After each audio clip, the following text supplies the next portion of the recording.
Lo primero pues que vamos a ver en el curso es este tema sobre criterios de falla, donde todo se concentra en calcular esfuerzos principales. Pero recordarán ustedes que en el curso de resistencia 1 ese cálculo daba resultados, se leían los resultados de manera real. 12 menos 20, por ejemplo, eso era.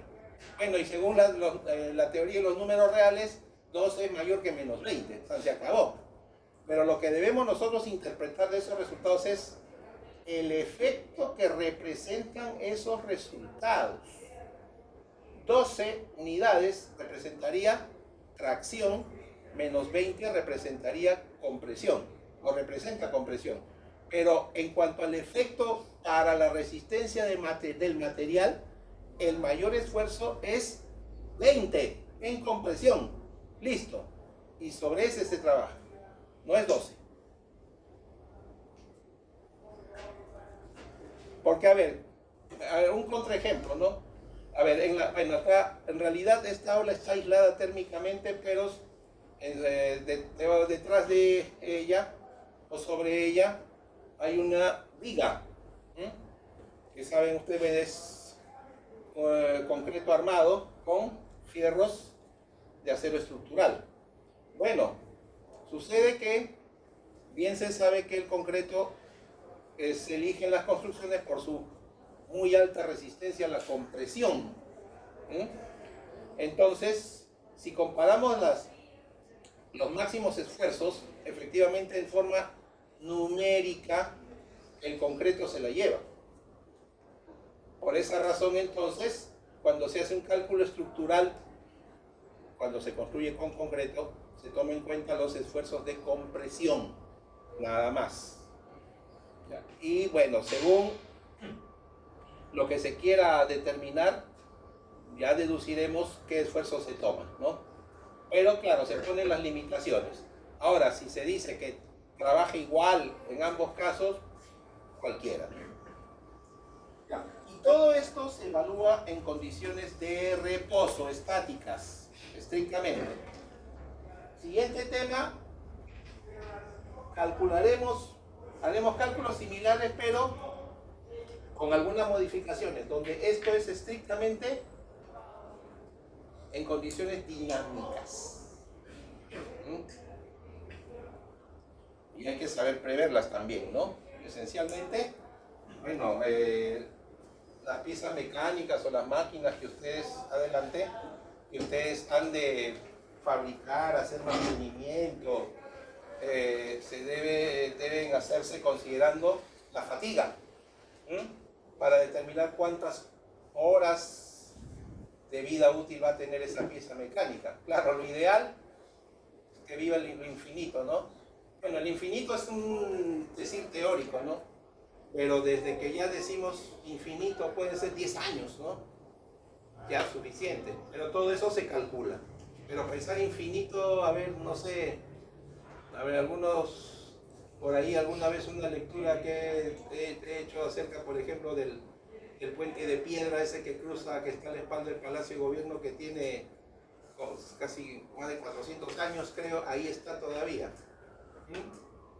Bueno, habría que preguntarnos si los españoles ya sabían de la fatiga entonces, ¿no?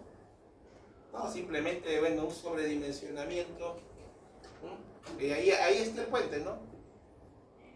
Se erosionará, claro, pero sigue ahí. Bueno, lo que nunca he visto es que, perdón, la municipalidad le haga mantenimiento, ¿no? Pero bueno, si ya pasó 400 años, ya bien difícil que inclusive con las terribles crecidas del río Rima que ha sucedido, se vaya a caer, ¿no? O se vaya a debilitar, que prácticamente no. Así que, bueno, este tema sí, mientras este tema nos va a tomar 3 clases o con un ajuste, una más, pero esto sí prácticamente un mes, 4 semanas, incluyendo la evaluación, ¿eh? Después, bueno, viene ya cálculo de elementos curvos. Bueno, en el curso de Resis 1 ustedes calcularon vigas rectas, ¿no? Esencialmente esto es como si calculáramos vigas curvas, pero por la naturaleza del curso, esencialmente vamos a trabajar con aquellas que tienen forma de arco circular, porque hay vigas curvas también que pueden tener forma de parábola, de elipse, y eso ya es materia de otro curso, donde ahí sí hay que utilizar métodos numéricos. Varios de ustedes están llevando ese curso este siglo, ¿no? Bueno, no es pertinente que se lleve un tema en paralelo con un curso que se debe saber previamente, ¿no? Ya. Y a partir ya desde este tema de placas, prácticamente todo es tablas, manejo de tablas. Disculpe porque no soy el único, creo que el cambio de clima le ha afectado. Pero ahí estamos. Pero estuve peor ayer, eso sí. Ya. Cuando digo cilindros y tubos no me refiero a los cilindros de pared delgada que ustedes han visto en el curso anterior, sino de pared gruesa. ¿Ya? Y bueno, vigas de sección variable, las vistas en Resis 1 son de sección constante, ¿no? Y bueno, ahí se verán pues las formas,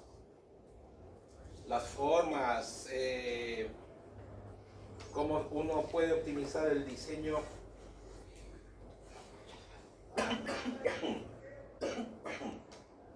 de una viga para mejorar la performance de cargas actuantes. Naturalmente que esto sí es esencialmente en cálculo estático, ¿no? Como que estamos regresando, ¿no? Ya. Bueno, si no fuera por estos medios, definitivamente tendría que pasármelo escribiendo en la pizarra, ¿no? Y eso hoy en día ya no es pedagógico. A algunos quizá les gusta escribir mientras el profesor escribe también, pero la concentración se pierde. Creo que con este método no. Además que, bueno, esto no es excusa para mí, adelante, pero ya varios de ustedes seguramente con el tiempo se han convertido en autodidactas cuando hay que hacer un sacrificio, ¿no? Cuando hay que hacerlo, digo. Ya, bueno, en todo caso, a ver, todo va a depender de que, bueno, hayan estructurado bien sus horarios, ¿no? Para que no pese mucho el curso y sobre todo, bueno, el rigor que ustedes esperan de mi parte que les ofrezca, ¿no? ¿No es cierto? No nivel pare de sufrir, ¿no? O sea, evaluaciones huevitas, ¿no? Para marcar, todavía vienen algunos.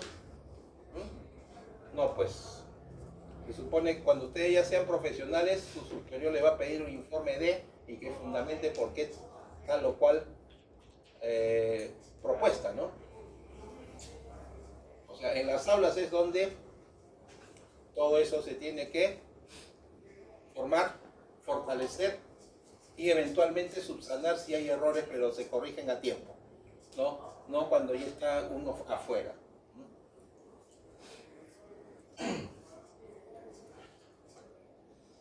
Y bueno, ya ustedes conocen el ARPO, creo que el sistema F de evaluación es el de la mayoría de cursos de la facultad. Bueno, aunque, bueno, no he visto hasta el momento ninguna voluntad política de modificar ese sistema en pro de una mejora de la evaluación. En la Universidad del Callao ya no hay exámenes. Son esencialmente, cada profesor lo ve, ¿no? Evaluaciones de aula, pueden ser trabajos monográficos, ya lo pondera adecuadamente, ¿no? Pero eso es algo que se consensúa todo, o sea, si uno lo hace, el otro también, si es que hablamos de un curso que tiene más de 2 secciones. para que ninguno reclame, pues, ¿no? ¿Por qué este sí y por qué este no? Pero mientras, esas son nuestras reglas de juego y las tenemos que acatar. Ya, después, progresivamente, yo estaré subiendo al aula libros a los que se pueden subir. A ver, en cuanto al primero, que es el más representativo, bueno, seguramente si todavía estuviera vivo, el maestro Ronald Cueva sería el profesor. Él tiene un libro publicado. Bueno, el que quisiera en la EDUNI, en el que está en el sótano del pabellón central, ahí se vende ese libro. Ya, ese es el contenido completo. Pero a pesar que a mí no me gusta, a nadie le gusta, menos a quien ha escrito libros alguna vez, hacer publicidad de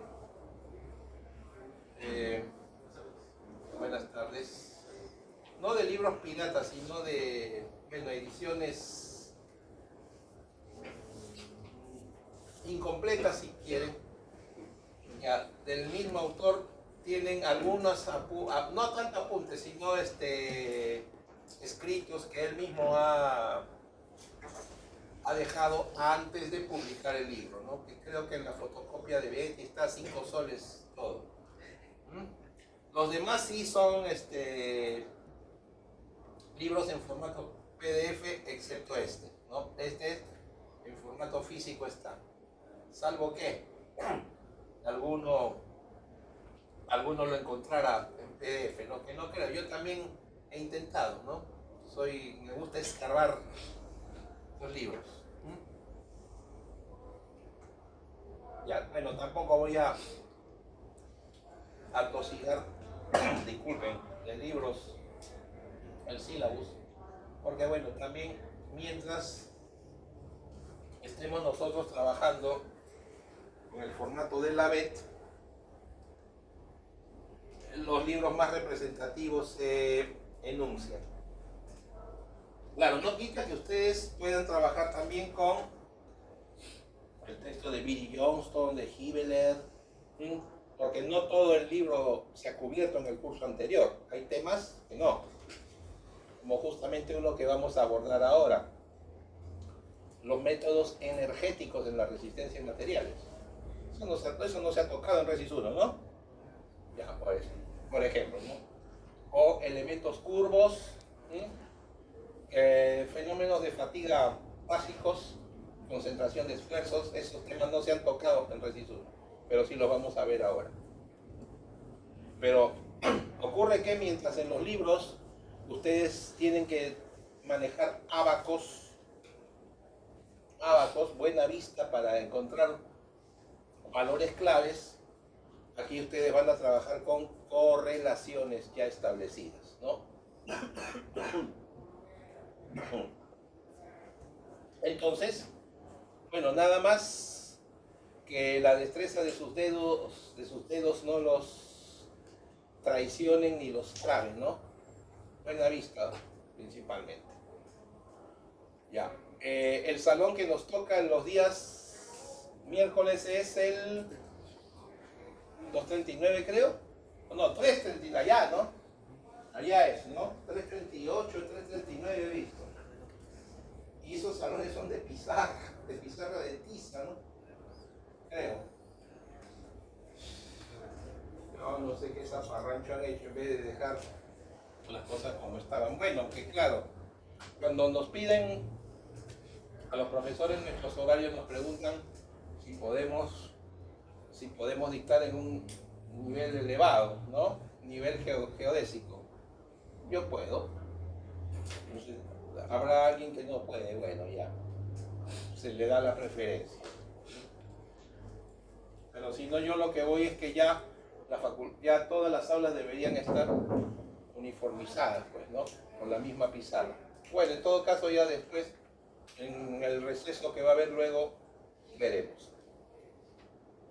Ahorita, por ejemplo, bueno, yo sin pedirlo, tengo el aula 239, el decano construyó pensando esencialmente en sus compañeros, que quizás todavía no conocen ustedes muchos, de ingeniería aeroespacial, las carpetas personales. Bueno, pero la pizarra es móvil. Y la pantalla, pues, las aulas deberían tener esa pantalla, ¿no? Hasta inclusive aire acondicionado. El aula ideal. Bueno, yo no lo pedí, pero bueno, ya. Entonces mejor, al que Dios se lo dio, San Pedro se lo bendiga. Ya está. Bueno, como están viendo también ustedes, a ver, bueno, les hago mención de 3 libros en inglés. Yo creo que el inglés no debe ser debilidad para ustedes, ¿no? No hay acá ningún patriotero, no, yo quiero el español, ¿no? Ya pues, aunque no se quiera, a pesar del mayor poder económico que tiene China, siempre el inglés es el idioma dominante, ¿no? ¿Cuántos miles de millones de dólares mueve anualmente el idioma inglés? Honestamente no lo sé ahora, pero hasta el año 2000, recuerdo, 2000, movía entonces anualmente menos población también en el mundo. Estábamos hablando de unos 50.000 millones de dólares. Ahora seguramente esa cantidad habrá triplicado. Oh, Dios. Y después será el chino mandarín, ¿no? Pero no dejen ustedes de aprender, ¿ah? Bueno, el inglés creo que todos ahora, si es que alguien tiene alguna ambición políglota. Bueno, pero como para egresar a ustedes se les exige un idioma extranjero, no dice taxativamente inglés, ¿no? Un idioma extranjero, dice, ¿no?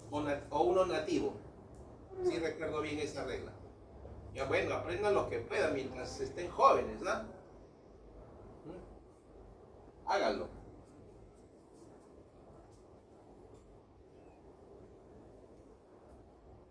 Ya.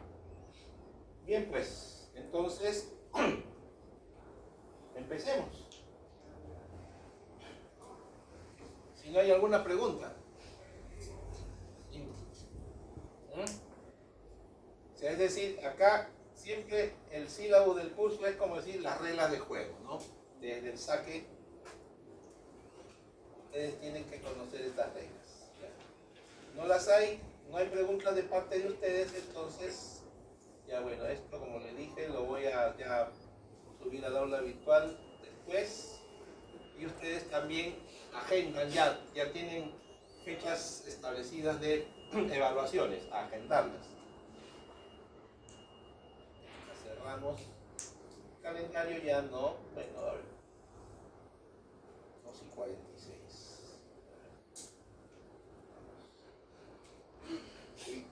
No, a ver, sí me preocuparía que esto no lo modifiqué. 380, 339, creo, ¿no? Yo les podría decir que ese sería un modelo de algún problema de fatiga o de criterio de fallas que les podría plantear. Claro, dándole la información pertinente, donde a priori ustedes pueden dilucidar que de todas maneras la torsión juega un partido muy importante, ¿no? Ya, pero eso no es todo también. Si las fajas, o la faja, perdón, ejerce tensión en ambos lados de esa polea, ya pues entonces también va a haber flexión. fricción y las reacciones en los apoyos también va a producir flexión. Entonces hay flexión y torsión a la vez. Habrá que determinar dónde está, cuál es el punto crítico de ese eje nada más y tomar la decisión ahí. Ya. A ver. Bueno. Sus compañeros de ingeniería naval llevan el curso fundamental de resistencia, pero después llevan un curso de estructuras navales, ¿no? Donde ahí los profesores les deben hablar de ese fenómeno que ahí están viendo, ¿no? Terrible. Entonces se está demostrando que hay piezas mecánicas o máquinas a las que hay siempre que hacerles el respectivo mantenimiento, ¿no? Oportuno. Ahí se nota que, ¿no? A la guerra nomás. A ver, yo desconozco qué pasó ustedes hace, creo que fue la semana antepasada, que se cayeron varios contenedores al mar de un carguero, pero ahí yo no he leído más, desconozco los motivos, pero si hubiera sido ese, ya cuántos contenedores se fueron al fondo del mar. Ya bueno, entonces eso es muy peligroso, pues, ¿no? Definitivamente. Entonces ahí pues ya hablamos de una terrible falla no prevista, donde se entiende que hay responsables a quienes se les ha encargado cuidar que la barcaza siempre esté operativa, ¿no? Que se revise toda su estructura y eso no ocurrió, pues, ¿no? Ahora, esa es una foto instantánea. ¿Qué pasó después? Bueno, no lo sé, porque nunca se ha difundido un video, creo, de esa barcaza. Ya, pero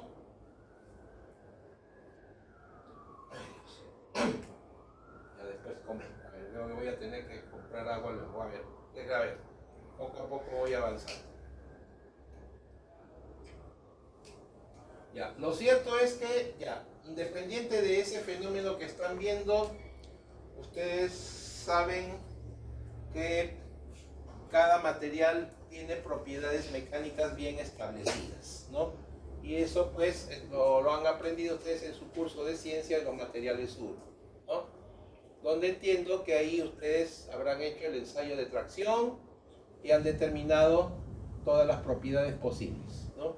Entonces esto no es algo que Martín Casado les está diciendo ahora, ¿no? Simplemente el ingeniero conoce las propiedades de los materiales y debe saber construir cualquier pieza mecánica para determinado fin, tomando las previsiones del caso. Una de esas previsiones, ahí por ejemplo podría ser que se opte por un factor de seguridad alto. ¿Por qué? Porque miren ese mar, ¿no? ¿Quién sabe que de repente en algún momento, mucho viento, ya el mar oscila tremendamente y ahí pues imagínense, ¿no? La vibración de la nave, ¿no? Entonces, y encima cargar contenedores ahí, si asumimos que cada contenedor, así a grosso modo, cada uno porta 30 toneladas, ¿cuánto está cargando? ¿Cuántos miles de toneladas? ¿Ah? Creo que unas 150.000 por ahí veo. Sí, 150.000 toneladas, ¿no? Y encima las vigas de soporte en la cubierta, imagínense, ¿no?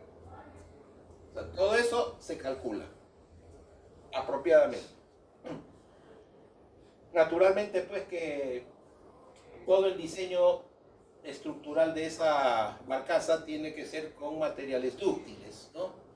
Y conociendo las propiedades del material, debemos tener en cuenta que si por ahí hay un atisbo de falla, esa falla se ha de iniciar en el punto de fluencia.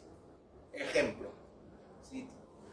si esa estructura fuera, no lo es, fuera de acero estructural, el punto de fluencia está aproximadamente por los 250 megapascal. Bueno, pero ¿qué cosa realmente ocurre? A ver, barcazas ligeras, poca carga. Siempre, la cubierta, la parte interna se hace con material ligero, ¿no? Me refiero a una madera, la madera en esencia, sí, si decimos madera nomás, es frágil. Bueno, pero hay maderas o otros materiales no metálicos, puede ser cerámica, fibra de vidrio, que aumentan la resistencia, ¿no? Y eso también guarda relación con el poco peso que tienen respecto al acero estructural, si fuera el caso, ¿no? Pero normalmente, a ver, cuando hablamos nosotros de buques, buques pesqueros, pero los enormes, esas bolicheras llamadas, o los buques de guerra también, uno los ve y cree que es de acero a acero, ¿no? El acero no aguanta la corrosión que el mar salado le ocasiona, ¿no? Aunque ustedes lo pinten, le pasen una pintura epóxica, igual se consume. Hay un material altamente resistente a la corrosión, que todos los ingenieros navales quisieran que fuera, pero en el Perú su obtención no es cuantiosa como si lo es del cobre o del hierro, en pocas cantidades. Imagínense cuánto costaría importarla, ¿no? Estoy hablando del titanio, el material el mejor resistente a la corrosión, pesa menos que el acero estructural, inclusive. Ese sería, pero cuesta su obtención. Entonces es una aleación la que se trabaja, pero naturalmente la parte exterior es esencialmente de titanio, porque al haber contacto con el agua salada, ahí se aguanta la corrosión. Pero el más ideal de todos que uno quisiera, porque digo el más ideal, que un ingeniero quisiera para sus construcciones, debería ser el magnesio. Mientras el acero que conocemos tiene peso específico 7.800 kilogramos metro cúbico, el magnesio es solo 1.800. El aluminio podría ser una alternativa, 2.700, pero no aguanta la corrosión. Ahí está el detalle. Entonces, mantener una nave de esas tiene un alto costo, ¿no? Por eso digo yo que mientras hay quienes dicen, porque hay pocos alumnos en ingeniería naval no pasa nada, yo diría que faltaba nomás dar el incentivo para que sí haya un ánimo de estudiar la carrera, ¿no? De repente ustedes a futuro querrían segunda especialidad la carrera, no lo sé. Todo va a depender hacia dónde se estén orientando ahorita en su línea de desempeño. Pero de que hay bastante chamba ahí, hay bastante chamba, eso sí.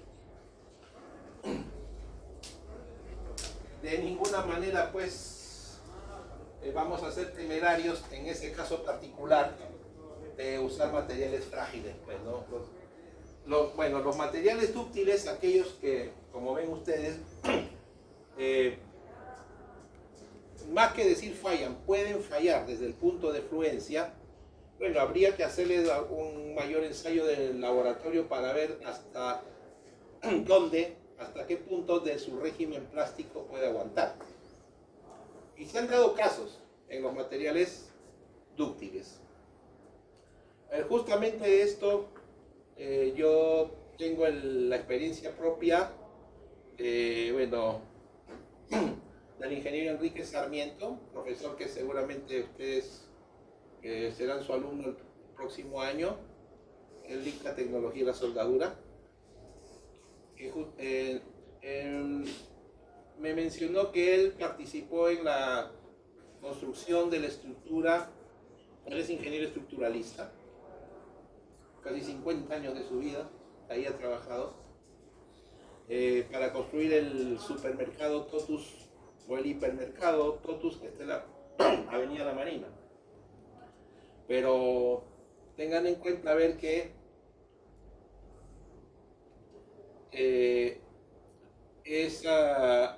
ese lugar está relativamente cerca al mar. Entonces, como el aire marino por la zona, además de húmedo, salado, ya pues entonces las partículas saladas ahí en el aire suspendidas y que se quedaron ahí adheridas a la estructura, empezaron a corroerla. Y ya pues, ¿qué significa la corrosión? Bueno, que si bien es cierto los efectos de la corrosión se ve a largo plazo,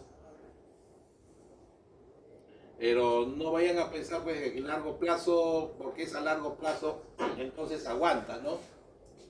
Adelante. Entonces, una alternativa. Entonces, porque se trataba, pues, tengan en cuenta que había que poner columnas, vigas, ¿no? Y si partes claves se debilitaban, la estructura se podía venir abajo. Bueno, nada comparado con lo ocurrido en el Real Plaza de Trujillo, que eso es algo que les voy a mostrar después. Ya simplemente, bueno, a las estructuras se les hizo trabajar al régimen plástico por un plazo determinado y después se cambió. Con eso solucionar el problema. Pero lo cierto es que ya disculpen, voy a tener que comprar agua, obligado. ¿Ya? Los concesionarios, bueno, ese local, recién les estoy hablando del tiempo que todavía estaba en alquiler, porque la feria, ahí funcionaba la feria del hogar, que tuvo que cerrar por una desgracia que hubo. ¿Ah? Un momentito, por favor.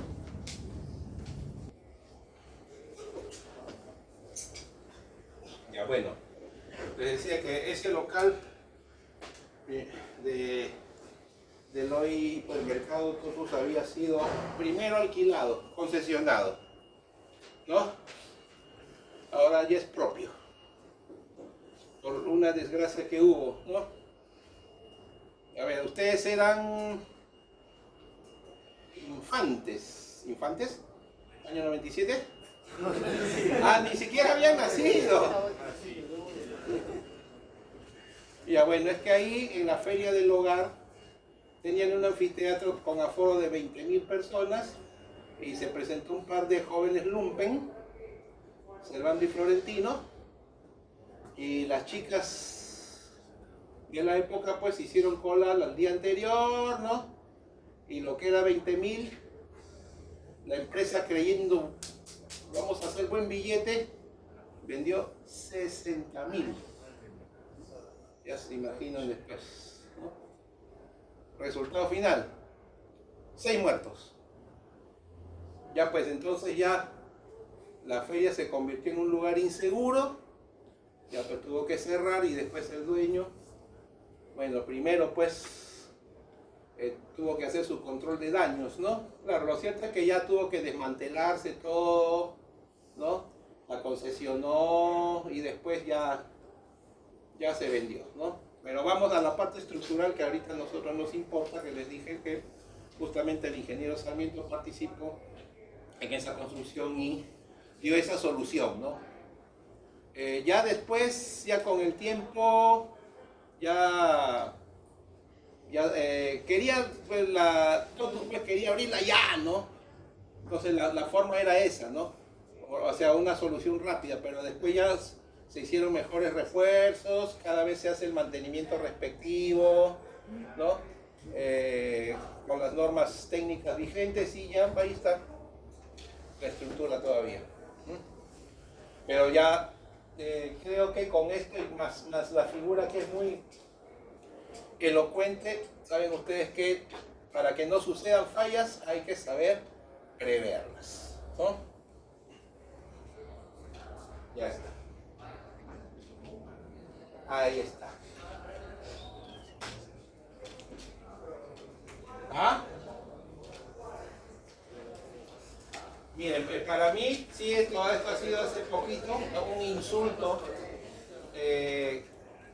Seguro ha sido algo negociado, ya saben de qué manera.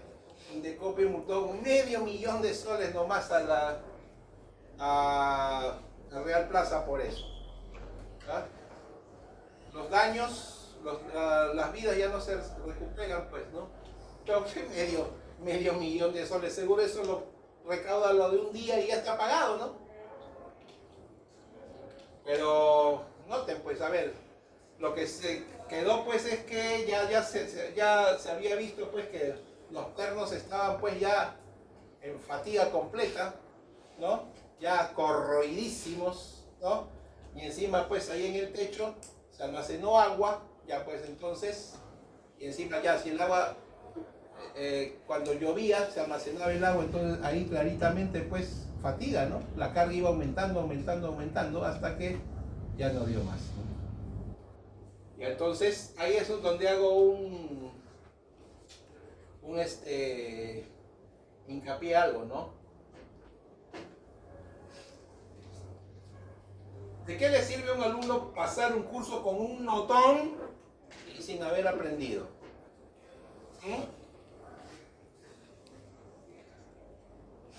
Sí, yo no sé si pues, les han contado experiencias otros profesores a ustedes, pero yo las he vivido en la Universidad del Callao, ¿no? Alumnos engañados, ¿no? Yo empecé ahí en el año 95 dictando dibujo mecánico, lo que ustedes saben de dibujo mecánico 2, ¿no? Ellos habían llevado el primer curso, notones 15, 16, entonces ellos saben marcar símbolos de acabado superficial, saben calcular tolerancias, ¿no? Saben hacer vistas auxiliares. No sabían nada. Así, miren, así. A ver, ahorita creo que hay más de 25 alumnos. Cuando les di la primera tarea el primer día, de 25 bajó a 15. La querían fácil, ¿no? La querían fácil. Hasta inclusive, bueno, como el aula es netamente masculina, pero sí puedo decir que a una alumna, académicamente hablando, la hice llorar. Porque ahí recién abrió los ojos de que le había engañado al profesor anterior, pues, ¿no? Estaba, pero... No, es que, ¿qué había pasado también? Que ella había llegado hasta el quinto ciclo, porque era curso de quinto ciclo, invicta. Ahí cayó. En algún momento tenía que tropezar con la realidad, ¿no? Pero después me agradeció, no me refiero después en ese ciclo, sino que después ya cuando le dieron una jefatura donde a los dibujantes los trataba, ¿no? Hazlo bien, ahí aprendió, ¿no? Y ya pues entonces su chip se cambió y ya, bueno, eso les estoy hablando del año 95, ¿no? Miren, ya 30 años han pasado, ya, y después al año 2003 me la volví a encontrar, pero ya en un puesto más alto. O sea, primero cuando era jefa de una sección de dibujantes en una empresa constructora y después pasó a ser casi una superintendente. Cualquiera no es superintendente, ¿ah? Pero ya no, pero ¿cómo?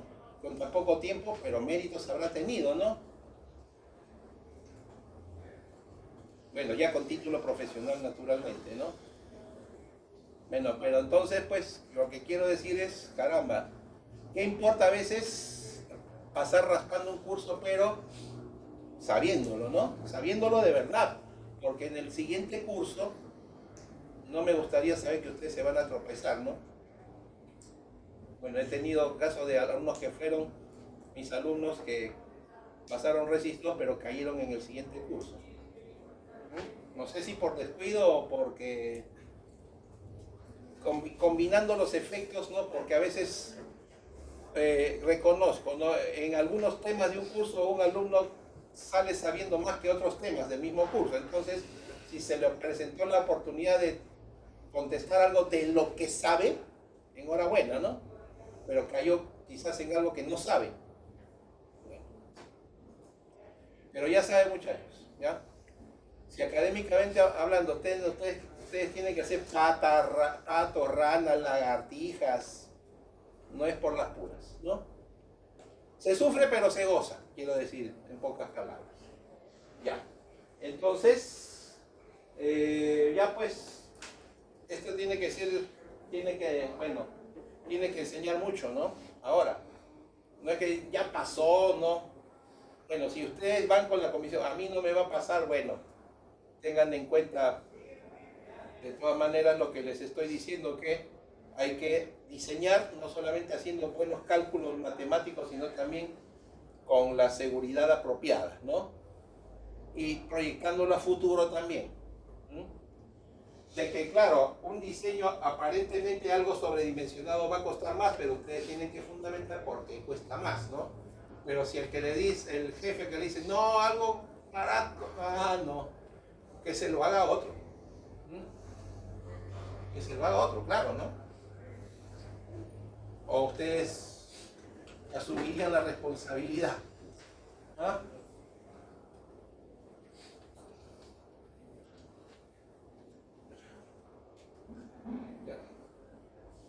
O sea, no en vano un profesional pues va a ganar buen dinero, no solamente por lo que puede calcular y puede supervisar hacer, sino por la responsabilidad civil que su diseño, su decisión va a conllevar. A ver, ya las fallas anteriores, las que se han visto, ¿no? En un material son fáciles de determinar cuando se trata de un estado de esfuerzo uniaxial. Claro, los materiales esencialmente no trabajan en estado uniaxial. Es decir, que si por ejemplo una viga está con presión, no es que solamente pues se comprime, ¿no? También si aceptamos que el material de la viga es isotrópico, seguramente se va a contraer algo. Isotrópico, bueno, es nomenclatura griega, iso igual tropo, propiedad. Iguales propiedades, ¿no? En todo su volumen. Se contraería algo, ¿no? Entonces, eso sí es un estado uniaxial, pero cuando el estado de esfuerzo es bi o triaxial, el criterio de falla es más difícil de establecer. Claro, hay que hacer más cálculos, sin duda, ¿no? Ya. Miren, criterios de falla hay muchos. He encontrado hasta 8. Pero de esos 8, dos son de naturaleza estadística y 2 experimentales. Entonces, es decir, campo. Hay que tomar datos, ¿no? Y estimar. Pero otros, los 4 criterios que esencialmente vamos a ver nosotros, se basan esencialmente en las teorías de cálculo de resistencia que ustedes conocen. Calcular fuerza resultante, momento resultante, con eso calcular esfuerzos principales y tener en cuenta así qué tipo de material es el que está sometido a carga y que podría fallar, ¿no? Para ello sí tenemos que tener claro si es un material frágil o dúctil, ¿no? Y a ver, también cuando estemos viendo el tema de fatiga, haremos mención a, bueno, en el fondo son criterios de falla, ¿no? Pero bajo ciertas condiciones de trabajo, que veremos oportunamente, ¿ya? Ya, ustedes empezarán calculando el estado de esfuerzos, por lo general combinados, en el punto más crítico del material. Es decir, ese punto ustedes lo deben determinar. Por ejemplo, el punto de mayor momento flector, por ejemplo, puede que en ese mismo punto tenga lugar el mayor esfuerzo cortante, ¿no? Y a la vez el mayor esfuerzo normal. Todo eso se evalúa, ¿no? basado en los mayores valores obtenidos, ya para luego hallar los esfuerzos principales referente a de todos los criterios a estudiar, ¿ya? Bueno, cuando digo todos los criterios son 4, ¿no?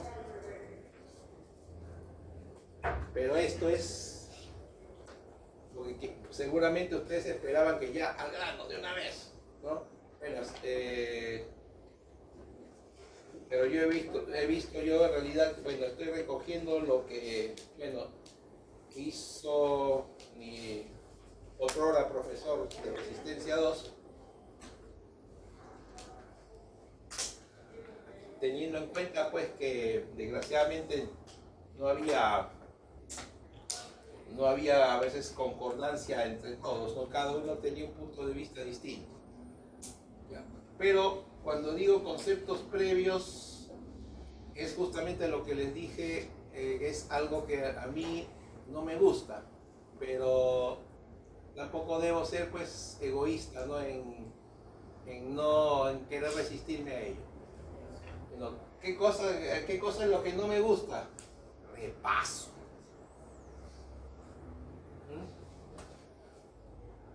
Bueno, quizá como alumnos a ustedes les conviene, yo no creo que nadie no me conviene, ¿no?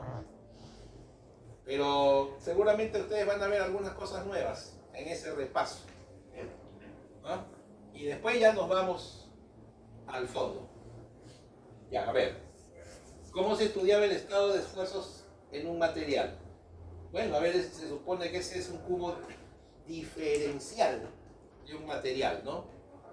Que, bueno, a priori está sometido a, como ven ustedes, 3 esfuerzos normales y 4 esfuerzos cortantes.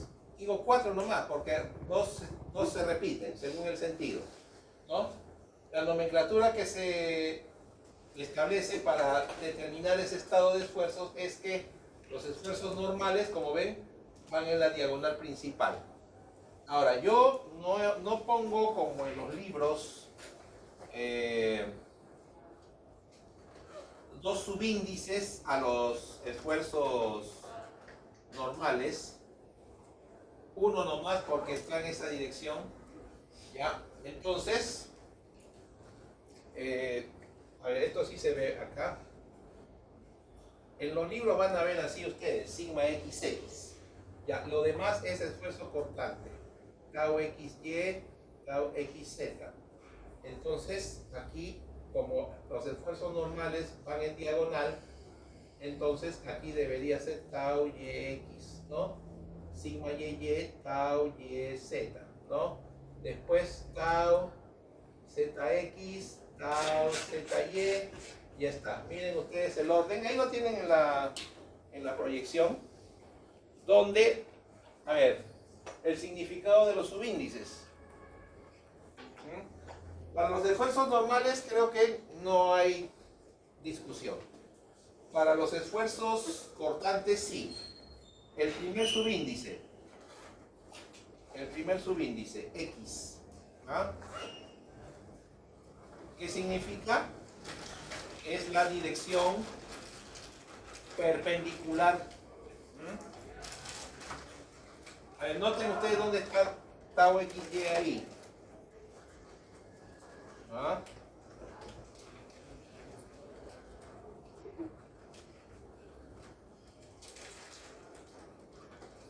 Noten, está en la cara de adelante, ¿no? Entonces, la primera dirección es perpendicular al eje X. O sea, la primera fila de la matriz es eje X. La dirección de ese esfuerzo es perpendicular al eje X. Ahí lo están viendo. Y el siguiente subíndice, paralelo al eje que corresponde, ¿no? Aquí está justamente, esta dirección es paralela a Y. Y este es perpendicular al eje X, por eso tau xy. Y así los demás esfuerzos. Es solo una matriz representativa de estado de esfuerzos, ¿ah? Que naturalmente no es que se escribe cualquier número, cuidado, se tiene que verificar después, ¿no? Para ello también, con esa matriz también ustedes podrán conocer los tres esfuerzos principales que tienen lugar en ese punto y también podrán conocer las direcciones. ¿Cómo se trabajaba en dos dimensiones? ¿Ah? Ustedes calculaban las direcciones, ¿no es cierto? La dirección. La única dirección. Acá van a haber tres, obviamente. A ver, ahí está justamente, ¿no? ¿Qué cosa es lo que yo les estoy manifestando ahí? Que si rotamos los ejes, se entiende que los tres ejes X, Y y Z forman un triedro y lo único que he hecho ha sido mantener ese triedro soldado y girarlo. Ahora trazo los esfuerzos conforme a la nomenclatura que están viendo ustedes con superíndice o con apóstrofe. Lo voy a convertir de tal manera donde solamente tenga esfuerzos normales. Nada más. A ver, ¿qué cosa pasaba en los esfuerzos principales? En dos dimensiones. Bueno, lo que se hacía era calcularlos y además salía el máximo esfuerzo cortante, ¿no? En tres dimensiones todavía esto queda incierto, porque dependiendo de los esfuerzos principales, podremos nosotros determinar cuál es el máximo esfuerzo cortante, pero el cálculo previo. Bueno, esto es pues un cálculo matricial únicamente donde luego de proceder, acá voy a ahorrarme el trabajo matemático porque no están ustedes en un curso de matemáticas, sino que hay que aplicarlas nada más. Tienen ustedes que, hecha la transformación, van a tener ustedes que resolver esa ecuación de tercer grado polinómica. Todos ustedes tienen una calculadora esencial que les permite resolver ecuaciones de tercer grado, ¿no? Pero, ¿qué son esos coeficientes I1, I2 y I3? Son los invariantes del estado de esfuerzos. Es decir, cantidades que en el análisis nunca van a cambiar de valor, siempre y cuando los esfuerzos principales concuerden con el estado de esfuerzo inicial, naturalmente, ¿no? Entonces tienen ustedes ahí el significado de los invariantes. La tercera invariante, como ven ustedes, es un determinante, bueno, que afortunadamente en su calculadora se puede hallar. Y halladas esas invariantes, tendrán el nuevo estado de esfuerzos, los principales. Y digo, hallado P, o sea, el nuevo estado de esfuerzos, ¿cuál es el máximo esfuerzo cortante? Del punto Q. Se entiende que ahí está concentrado el estado de esfuerzos, ¿no? ¿Ya? Ahí está. Representación de los esfuerzos principales en el círculo de Moore. Bueno, pues, a graficar. A graficar. Ahora, ustedes saben que el círculo de Moore en esfuerzos puede estar a la izquierda también, ¿no? Ya, entonces, simplemente como aquí, a priori, porque ya saben ustedes que la solución de una ecuación polinómica en álgebra se presenta de mayor a menor. Entonces, a priori, acá consideramos que sigma 1 es el mayor valor de todos, ¿no? Y así entonces, como el máximo esfuerzo cortante, gráficamente hablando, está representado por el radio del círculo de Moore, entonces, de las tres expresiones, ¿cuál es la mayor? Ese será el máximo esfuerzo cortante, ¿no? Igual como se hacía en dos dimensiones, ¿no? Sigma 1 menos sigma 2 entre 2, el radio. Ese era, pero el único para el plano, en 2D. En 3D tenemos, lo que ven, ¿no? Los pequeños círculos, tangentes exteriores, y ellos dos, tangentes interiores al mayor. Pero, por comparación, ustedes deducen el mayor. ¿Listo? Listo. Ahora, una cosa que sí es cierta es que esencialmente Los casos que vamos a ver nosotros son en esencia de dos dimensiones. ¿Mm? Ya, en tres dimensiones, a ver, obviamente que el cálculo sería más complicado, yo creo que eso no les cabe duda, pero de paso también, a ver, no sé si ustedes en su curso en el segundo curso habrá sido de dibujo mecánico, el profesor les habrá enseñado a hacer un modelamiento. ¿Mm? O solo se enseñó a dibujar, a dibujos nomás. ¿Ah? ¿Solo dibujar? ¿Mm? Ya. ¿A qué voy? Es que si nosotros dibujamos una pieza mecánica, bueno, claro, ya estamos hablando de softwares más pesados. Puede ser Inventor, puede ser SolidWorks. Yo soy fanático de SolidWorks, ¿no? Se dibuja la pieza mecánica, se le carga, se simula las cargas naturalmente, se le llena de propiedades y bueno, sale una simulación acerca del estado de esfuerzos, ¿no? Obviamente los colores dan a conocer cuál es el mayor esfuerzo, cuál es el menor esfuerzo. Y lo deseable es que nuestros cálculos manuales estén cercanos a los que la simulación da. Si es así, estupendo, ¿no? Pero nos preguntamos a ver cuál es el cálculo más confiable. ¿Ah? ¿El manual o el simulado? Bueno, a ver, todos esperan que la computadora les solucione el problema, ¿no? Y no, ¿para qué se ofrecen los softwares? Pero, bueno, hay que ser un poco desconfiado también ahí, ¿no? Más ahora todavía que, si bien es cierto, claro, nos ayuda el software, pero si nosotros queremos que nuestro trabajo se valide con un software, el software debería estar autorizado. Porque, a ver, yo les pongo el caso, ¿no? Ya ustedes están empezando sus pininos en una empresa, ya hacen bien su trabajo y efectivamente ustedes le han puesto las ganas, la simulación está bien cercana al cálculo matemático manual. Ya. Entonces, ustedes entregan ese trabajo, pero naturalmente tienen un supervisor. En todo caso, el supervisor es el que responde ante la empresa. Y después la empresa responderá ante Indecopy. Ya esos son los más grandes, ¿no? Pero también Indecopy está al acecho ahí, ¿no? Quienes usan software pirata, ¿no? Claro, hay versiones gratuitas de software, ¿no? Pero eso debe estar comunicado.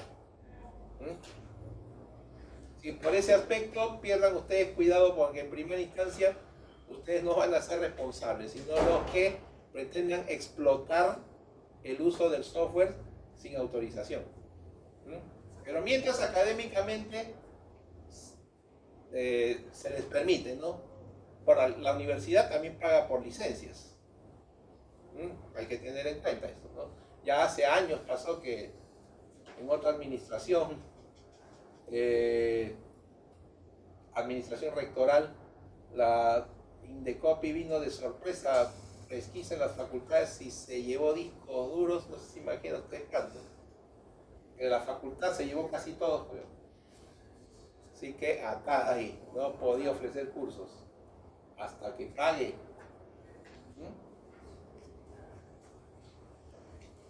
Bien, ya, continuamos pues. Entonces lo que les he dado a conocer es la comparación que hay que hacer entre el cálculo matemático, que eso no es confiable totalmente porque se demuestra con teoremas o las teorías respectivas y la simulación computacional.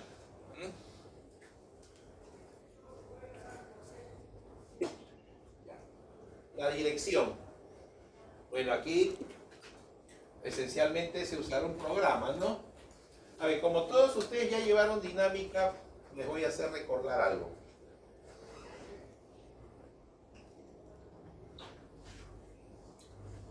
Cuando estudiaron la cinemática en 3D,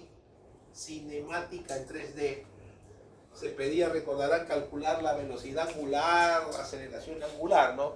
Y tenían ustedes que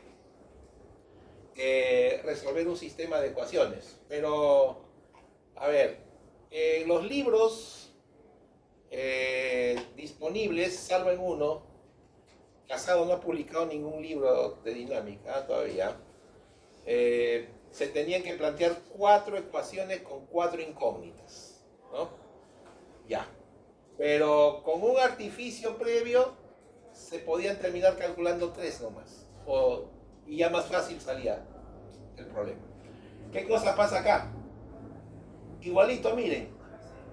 Ustedes plantean su sistema de ecuaciones y ese sistema resulta indeterminado. Está bien planteado, no han cometido ningún error. Es indeterminado. Es decir, cualquier pareja de ecuaciones que ustedes escojan son semejantes en coeficiente. Semejantes.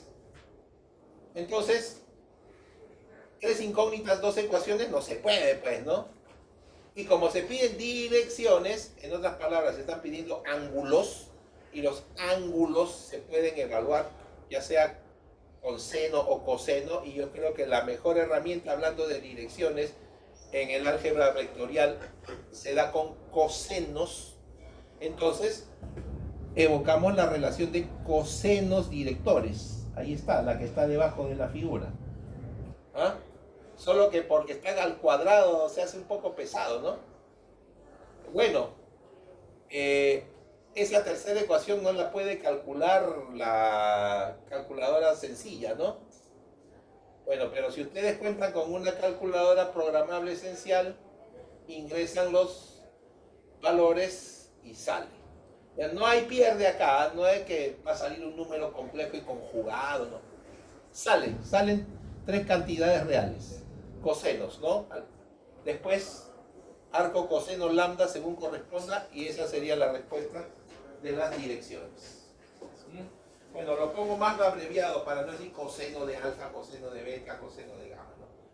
Pero ya ven ustedes, es todo un análisis al cual ustedes tendrían que aplicarle, pues, la estática en 3D, ¿no?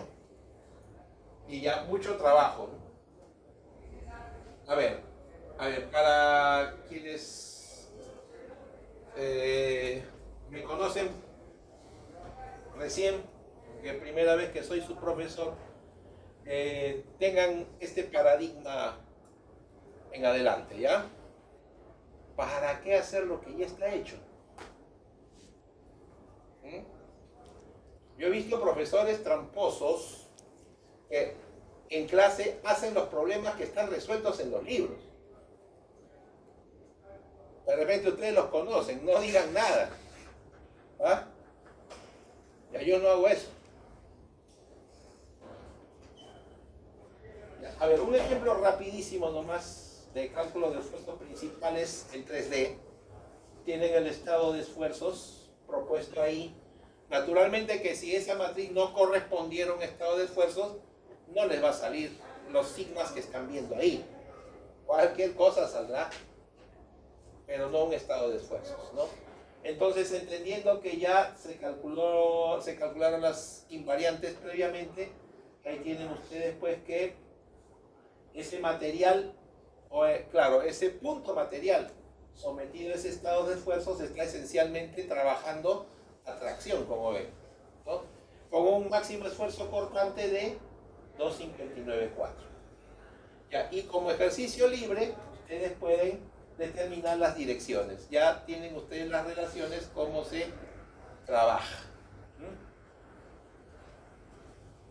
Ya, a nosotros esencialmente no nos va a interesar esas direcciones, ¿no? Nosotros vamos al grano. ¿Cuáles son los esfuerzos principales para poder establecer nuestra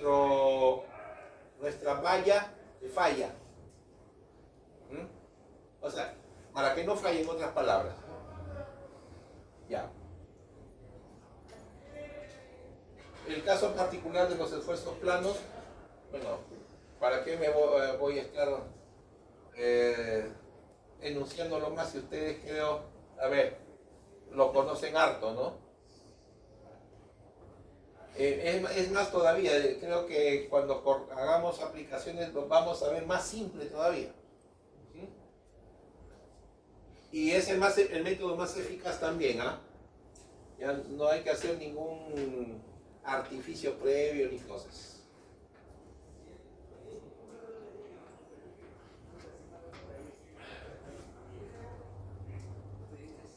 Ya. Distribución de esfuerzos. A ver. Antes que pase la hora. Ya. A ver. Sí hay buena visión, ¿no? A ver. Filmen la asistencia, por favor. Quienes no estén en la lista a la segunda hora. Y, a ver, quiero evocarles a ustedes cómo se empezaban a estudiar los esfuerzos en Regis 1. Y yo espero que vuestros profesores del ciclo anterior, he visto una nómina de 3, hayan usado las palabras precisas, ¿no? ¿Qué cosas se está ilustrando ahí? Que si sobre un punto de la cara de una barra se aplica una fuerza concentrada, todos los puntos están sometidos al mismo esfuerzo, ¿no? Ese es el mensaje. Igual si estuviera con presión. Pero yo les pregunto, a ver, cojan una aguja de coser y pínchense la palma en la mano a ver si el resto de la mano soporta lo mismo. No, pues, ¿no? No, tajantemente no. Entonces, ese concepto en realidad vendría a ser algo ideal, ¿no? Asume que la fuerza se reparte por igual sobre la cara, la sección aplicada, para que todos los puntos de esa cara soporten el mismo esfuerzo. Pero lo cierto es que cuando se aplica una fuerza en un punto de un material, ahí nomás se concentra el esfuerzo, ¿no? De ahí que se tenga que interpretar por qué razón la aplicación de una fuerza nos duela tanto, ¿no? Si nos picamos con una aguja, duele donde se aplicó, punto, ¿no? Cambian de posición la carga, ahí duele. Entonces, ahí habría que también pensar, bueno, ya esa es cosa de cada mujer que le gusta usar tacos de aguja, ¿no? Por ejemplo, ¿no? Alto, ¿no? Pero quizás a ella le importa la parte estética, ¿no? Pero la parte fisiológica, algunas olvidan que están apoyando su peso en un área pequeña y por eso duele, pues, ¿no? Bueno, a diferencia de varios de ustedes están con zapatillas con suela corrida, ¿no? Todo su peso se apoya en más área, ya pues, ya las piernas descansan mejor, ¿no? Tampoco, bueno, tampoco se piense, ¿no? A veces uno piensa que es una grandaza, fortachón, ¿no? Pues más pesa más y después los dolores en los huesos, ¿no? O sea, bueno, hay que también controlar el peso. Bueno, se lo digo yo, que estoy bajando de peso también. Ya, entonces, rápidamente, el estado de esfuerzos en esos casos de esfuerzo uniaxial, ya pues, los cubitos que están viendo, ¿no? Pero se llaman esfuerzos promedio, ¿ya? Pero nosotros vamos esencialmente a calcular esfuerzos en un punto, ya no son promedios.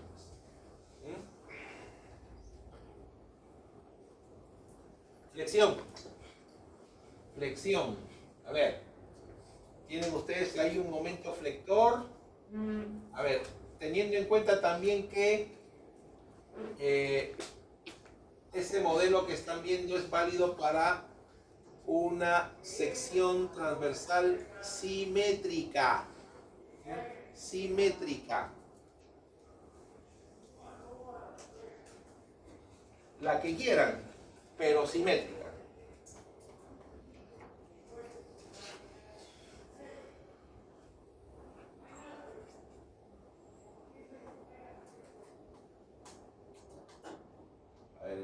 Bueno, aproximadamente, ¿no? Bueno, si esto es así, el eje vertical sería el eje de simetría, ¿no? Y además, otro detalle, que el origen de coordenadas coincide con el centroide del área. Por esa razón, entonces, ahí ustedes están viendo que, aplicado el momento flector, regla de la mano derecha, por cierto, acá ustedes lo que están viendo es que en el sentido donde apuntan los dedos es porque ese lado está sometido a compresión, en otro está a atracción. ¿Y qué cosa es? Y. Primero, antes de Y, X así como lo ven es un eje, pero pueden ustedes considerar que ahí hay un plano de canto perpendicular al ecrán. Entonces ese plano de canto viene a ser la fibra neutra, o sea, la fibra de esfuerzo cero, el cual varía de manera lineal, eso sí está demostrado, conforme ustedes se van alejando de la fibra neutra hasta la capa más alejada. Naturalmente que en las capas más alejadas los esfuerzos son mayores. Y si yo estoy sometiendo esa barra a ese momento flector, podríamos decir geométricamente y con buena vista de que por este lado es que me debo preocupar del material. Numéricamente, este lado mide más que este otro. Y así ha de ser cuando tengamos que hacer cálculos. Y C simplemente es la distancia de la fibra neutra al punto más alejado, pero también diríamos nosotros que hay un C hacia abajo. Bueno, ese sería para la tracción. Pero no es importante. Si es que ese fuera el material con el cual fuéramos a trabajar. ¿Ya? Ya cuando estemos en el tema de las vigas curvas, ahí la cosa cambia drásticamente, ¿eh? Pero en flexión simple, así, flexión simétrica como esa, el esfuerzo varía linealmente. Ya. Esfuerzo cortante. Igual también para secciones simétricas. Pero sucede que aquí yo les estoy dando el resumen de las secciones más notables. A ver, bueno, un rato voy a encender esta luz, ¿ya? No, esta luz. Ya. En realidad, a ver, vamos a hacer el contraste, ¿ya?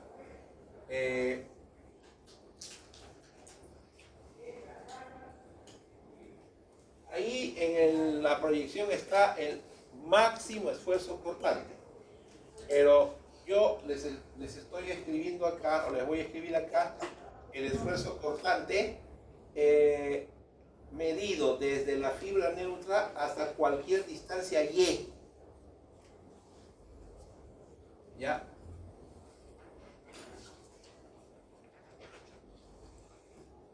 U de Y. Bueno, si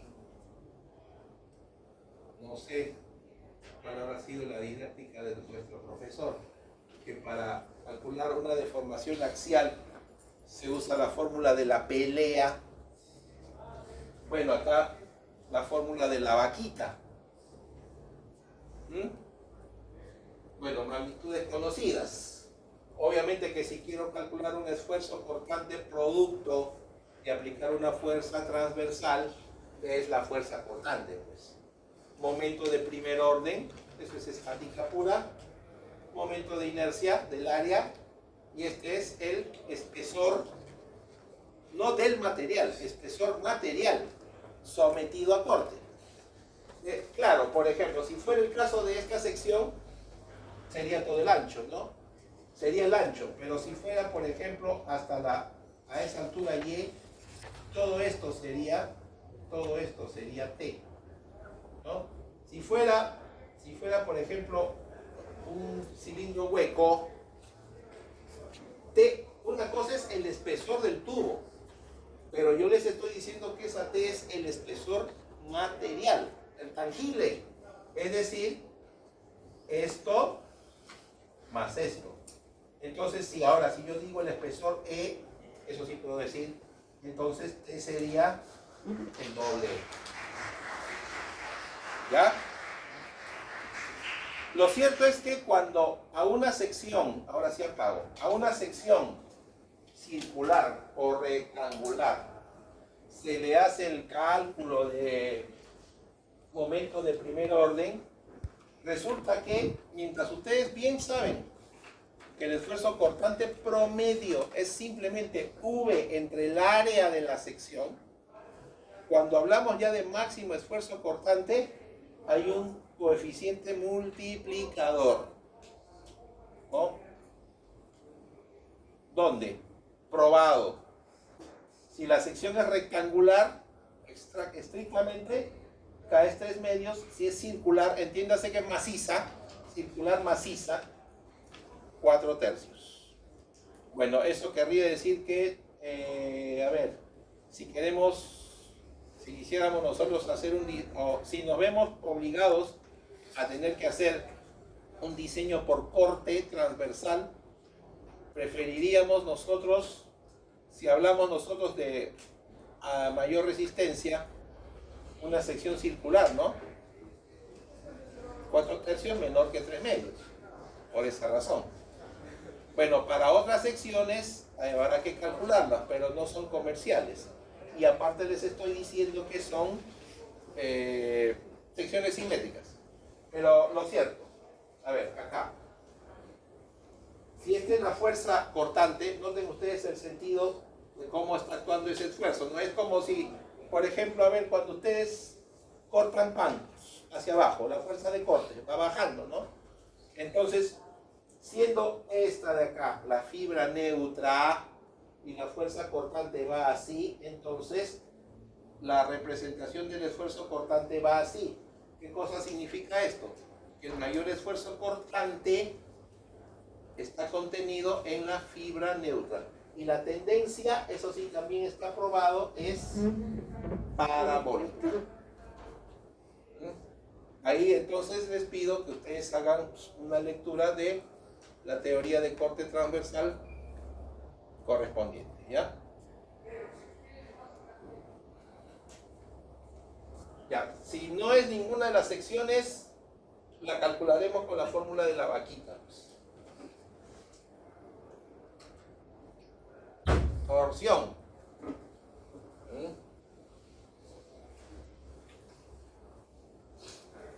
A ver, propiedades que no se deben olvidar. A ver, más bien diría que hay que tenerlos bien en la memoria, ¿no? En principio, el esfuerzo cortante producto de la torsión depende de la posición radial, ¿no? ¿Dónde quieren ustedes ese esfuerzo? Y como ya están viendo que ese esfuerzo es proporcional al radio, entonces está bien la tendencia graficada, ¿no? De que ese esfuerzo es lineal, varía linealmente. Como es hueco, naturalmente, en el contorno interior tiene que haber un esfuerzo. Ya está. Y con el momento de inercia polar bien conocido, podemos calcular nosotros el esfuerzo cortante que requerimos, que esencialmente va a ser este de acá, ¿no? Recuerden, desde el principio les he dicho que tenemos nosotros que ubicar el punto crítico. Entiéndase el punto más cargado, ¿no? Ya. Pero si esa sección circular es maciza acá, a ver, falta agregar maciza, ya voy a colocar la palabra, muchachos. Ese esfuerzo será más sencillo de evaluar, ¿no? Si es hueca, nos quedamos con la fórmula del momento de inercia polar tal cual, ¿ah? Pero para la maciza, esa, y no hay más.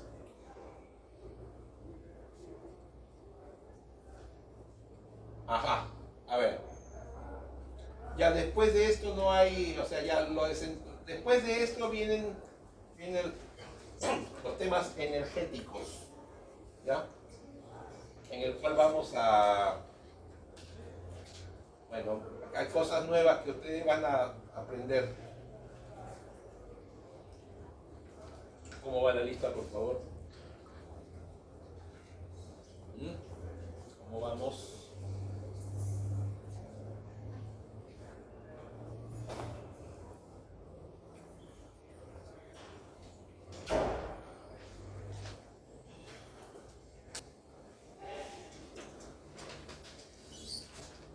A ver, hay un detallito que, bueno, en este problema les voy a mostrar.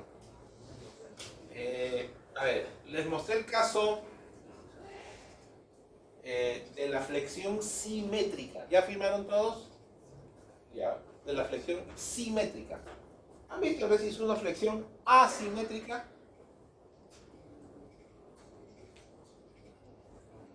O sea, ¿cómo suena?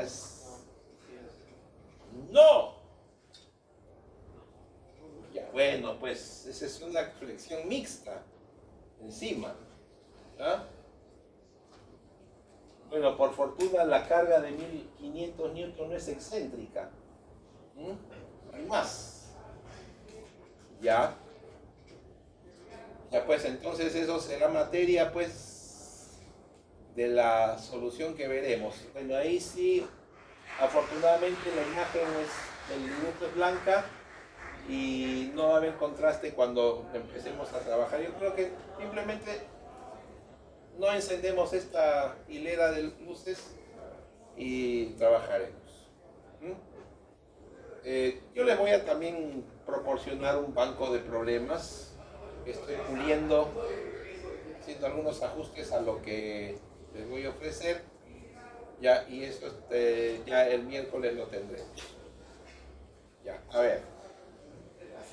A ver. Según la lista, tenemos, a ver, en la cara 1, 1, 2, 3, 4, 5, 15. Ya. Bueno, ya, se pone interesante. ¿Por qué interesante? A ver, digo, a ver, el ciclo anterior tuve matriculados